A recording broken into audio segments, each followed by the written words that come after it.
सोलापूर दिनांक 6 शहरातील शांतीनगर परिसरात पाण्याच्या टाकीजवळ गुरुवारी एका 22 वर्षीय तरुणाची धारदार कोयत्याने वार करून निर्घृण हत्या करण्यात आल्याची धक्कादायक घटना घडली।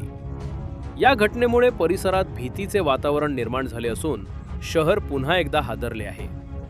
मृत तरुणाचे नाव उमर मौलाली बिराजदार, वय 22, राहणार शांतीनगर सोलापूर असे आहे। प्राथमिक माहितीनुसार अज्ञात हल्लेखोरांनी उमरवर कोयत्याने सपासप वार केले। गंभीर जखमी झालेल्या उमरचा घटनास्थळीच मृत्यू झाला।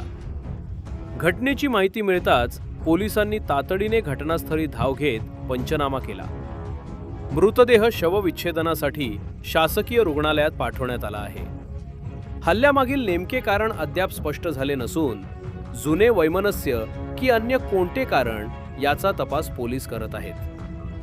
या घटनेनंतर शांतीनगर परिसरात मोठी गर्दी झाली होती। पोलिसांनी परिस्थिती नियंत्रणात आणत संशयितांचा शोध सुरू केला असून लवकरच आरोपींना अटक करण्यात येईल असा विश्वास पोलिसांकडून व्यक्त करण्यात आला आहे।